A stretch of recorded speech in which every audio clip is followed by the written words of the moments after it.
Vamos embora. Bem, a aula de hoje é sobre o teorema do valor médio e suas primeiras aplicações, tá? O teorema do valor médio diz o seguinte, tá pegando aqui, tá? Tá ligado? Tá, né? Sejam A e B reais, números reais, com A menor do que B, tá? E F, uma função. Se, primeiro, F é contínua no intervalo fechado AB. E, segundo, F é diferenciável no intervalo aberto AB, então existe o número C no intervalo aberto AB, tal que a derivada de F em C, tal que a derivada da F em C é igual a F de B menos F de A sobre B menos A. Tá certo? A intuição, antes de eu ver, vou dar a prova desse teorema, prova, claro.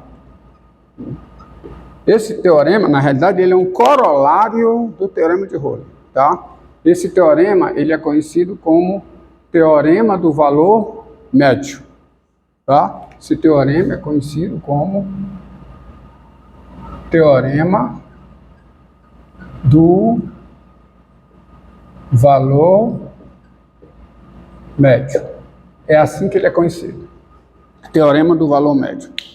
Vejamos a intuição geométrica por trás dele. Consiste no seguinte, ó. Eixo das abscissas, eixo das ordenadas. Suponha que aqui está o A, o F de A, né? Aqui B, e bem aqui F de B. Então, a função passa por esse ponto e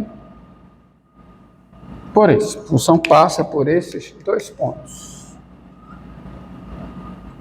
E digamos ela venha daqui para cá, o gráfico está aqui. Assuma que esse é o gráfico da F, tá? Assuma que esse é o gráfico da F. Então, observe, ó. Quem é esse quociente aqui? F de B menos F de A, dividido, tudo isso, essa diferença, dividido por B menos A, se não o coeficiente angular dessa reta secante, ó. Se você pegar essa reta secante aqui, essa reta S, aqui, quem é o coeficiente angular de S? A S passa por esse ponto, que é o ponto A, F de A, e pelo ponto B de coordenadas B, F de B. Então, o seu coeficiente angular é quem? É F de B menos F de A sobre B menos A. Ora, como a F é contínua no intervalo fechado AB, no intervalo fechado AB ela tem o máximo, ela tem o mínimo. Portanto, eu tenho uma reta aqui que não toca o gráfico de F paralela a essa reta S, não tem? Tem uma reta aqui, R, existe uma reta R aqui, tá certo? Uma reta R que é paralela à reta S, e tal que R interseção com um gráfico de f restrito a um intervalo AB é vazio, né? Aí você faz a seguinte animação, tá? Pega essa reta e vem deslocando. Imagine essa animação. Vem deslocando essa reta S na direção do gráfico. Vai chegar uma hora que ela toca o gráfico. E quando ela tocar, ela é o quê? Tangente. Tá? Então ela é tangente aqui. Então ela vem, vai chegar uma hora que ela toca, aí ela é tangente. Ela é uma reta tangente T. Num certo ponto. Ela é tangente num certo ponto aqui. Coincidiu de ser, mas não necessariamente é isso aqui. E quando ela é tangente, quem é o seu coeficiente angular? É a derivada. Ou seja, existe de fato um ponto aqui no meio, um ponto C, tal que a derivada de f em C é o coeficiente angular de T, mas o coeficiente angular de T é o coeficiente angular de S. Então, esse C aqui vai ser um ponto, tal que a derivada em C é esse coeficiente angular, é esse valor. Vocês entendem? Vamos ver isso analiticamente, tá? Vou construir. Esse teorema, como eu disse, ele é um corolário do teorema de Rowley. E cabe uma observação aqui, ó. Cabe uma observação. A hipótese é que f é contínua no intervalo fechado AB. Em verdade, não precisa, isso não é necessário. O que é necessário é que a restrição da função f ao intervalo fechado AB seja contínua. Claro que se a f é contínua no intervalo fechado AB, a sua restrição ao intervalo fechado AB é uma função contínua. E é isso que é necessário, tá? Mas... Não precisa ser no fechado, tá? Qual é a diferença desse teorema para o teorema de Rowley? Enunciado. É que não tem a terceira hipótese do teorema de Rowley, que é o f de A igual ao f de B. E veja que o teorema de Rowley é um caso particular do teorema do valor médio. Em verdade, eu preciso do teorema de Rowley para demonstrar o teorema do valor médio. Mas o teorema de Rowley vira um caso particular do teorema do valor médio. Porque o teorema de Rowley, ó, se f de B é igual a f de A, isso aqui é zero, que é justamente o que dá o teorema de Rowley, né? Quando f de B é igual a f de A, existe um C no intervalo aberto a B, tal que a derivada de FC é isso, tá? E ó, olha, é necessário, veja bem, ó, é necessário essa continuidade no fechado, tá? Essa continuidade no fechado e a diferencialidade no aberto, porque senão, veja aqui, ó, veja esse exemplo aqui.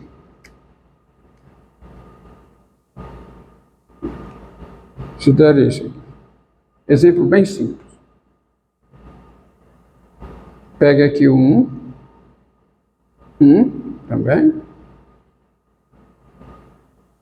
E pega a função cujo gráfico é esse aqui, ó. Ela passa por esse ponto, passa por esse, quer dizer, o gráfico passa por esse ponto, não passa por esse, e a função no 1 é 0. Ó, essa função é essa aqui.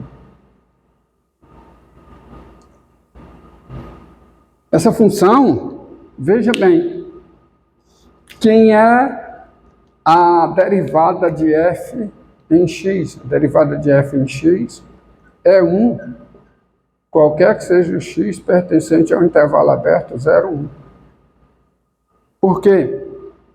Porque nesse intervalo aqui, f de x é igual a x. Quando duas funções coincidem no intervalo aberto, e nesse intervalo uma delas é diferenciável, a outra também é, e elas têm a mesma derivada ao longo desse intervalo aberto.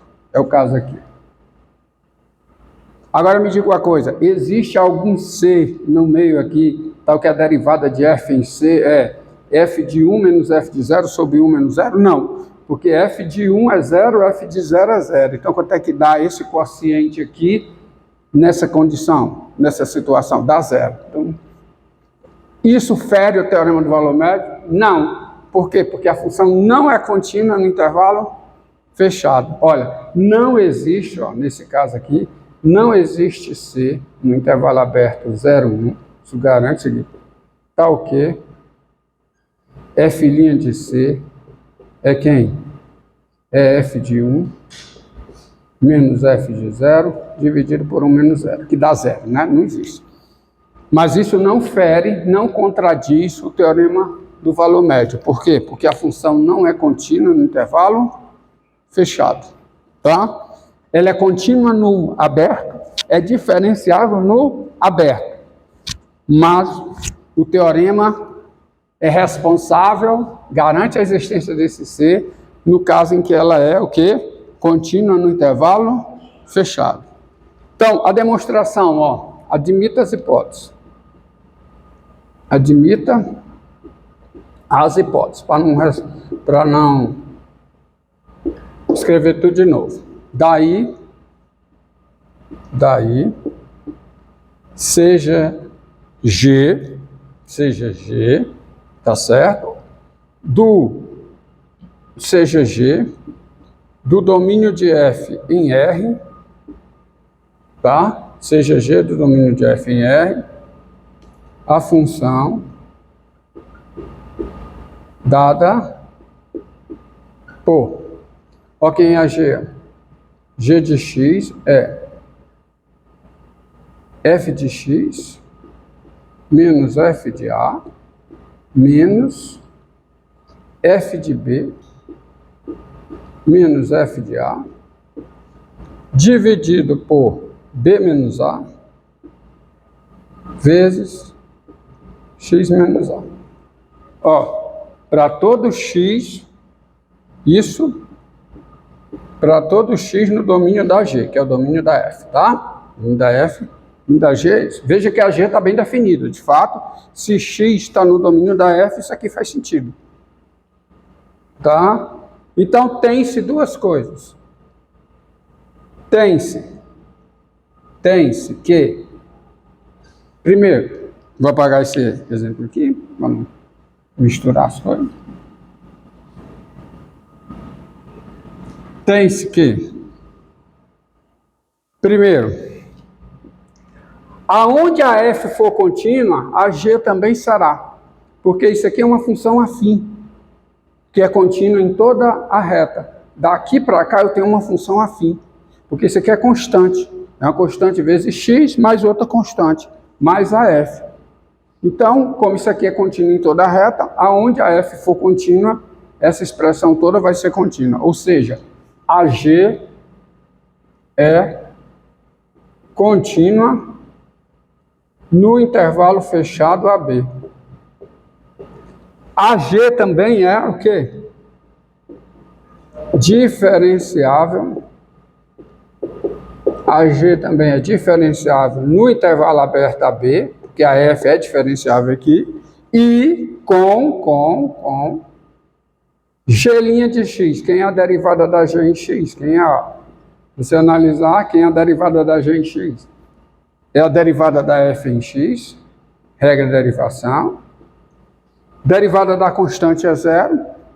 E a derivada de uma constante vezes x menos a é a constante vezes a derivada de x menos a, que é 1 em x. Então, isso aqui é f de x menos o quê?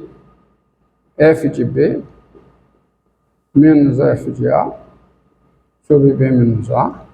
Qualquer que seja o x pertencente ao intervalo aberto AB. E tem mais uma coisa, ó. Quem é G de A? É zero. Quem é G de B? F de B menos F de A menos, aí fica F de B menos F de A sobre B menos A vezes B menos A. Quando eu cancelo B menos A com B menos A, vai ficar só o quê? F de B menos F de A menos F de B mais F de A, que dá quanto? Zero. G de A é igual a G de B e todo mundo é zero. Ou seja, a função f não satisfaz todas as três hipóteses do teorema de Rowley, mas essa função g satisfaz. A função g satisfaz as três hipóteses do teorema de Rowley no intervalo fechado AB. Tá? Portanto, Qual é a conclusão?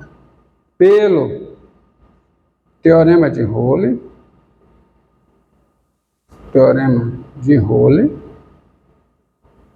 tá? Existe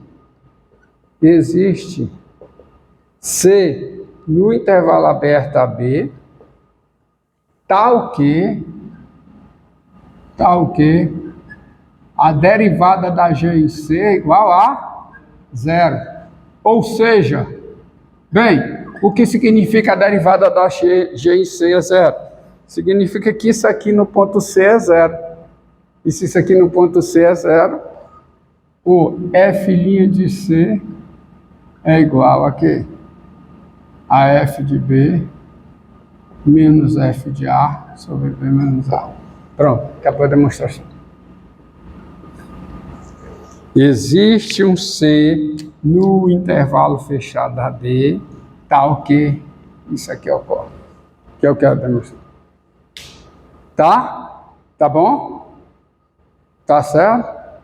E se existe um C tal que isso acontece, esse C, né? E o F de B menos F de A, você pode colocar assim, né? Não esqueça isso aqui. Se isso aqui é verdade, então F de B menos F de A é igual a quê? A F' de C vezes B menos A. Ok? Tá certo? Agora vamos à aplicação. A primeira aplicação desse teorema, como eu disse, os 5 resultados, tá, mais importantes do cálculo 1, tá? Aos quais vocês são expostos. Qual é? Teorema do valor intermediário, regra da cadeia, teorema do valor médio, teorema fundamental do cálculo e teorema da função inversa. Vocês já viram 3, tá? Teorema do valor intermediário, regra da cadeia e agora teorema do valor médio. Esse é o que tem mais aplicação, de fato, tá? Então vamos à aplicação, que é descobrir onde uma função é estritamente crescente e onde é que ela é estritamente decrescente. Mas para isso tem as definições.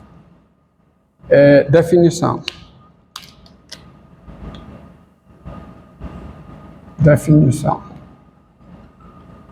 Tá? Sejam A contida em R, ou seja, A é um conjunto, né? E F uma função. Tá? Nós dizemos que a função F é estritamente crescente. Vamos começar assim. Nós dizemos que a função F é crescente em A quando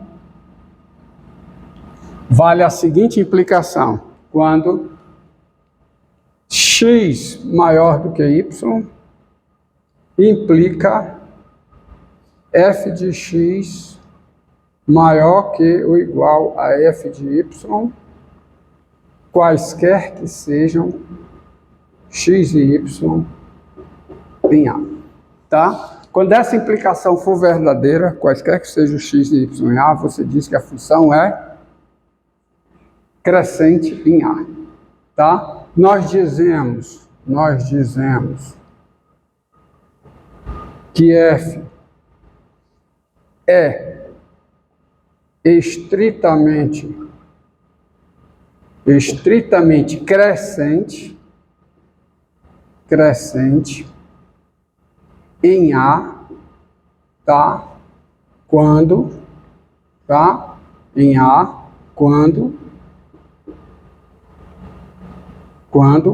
vale a seguinte implicação: x maior do que y em A implica f de x maior do que f de y. Quando x maior do que y implica f de x maior do que f de y, quaisquer que sejam x e y no conjunto A.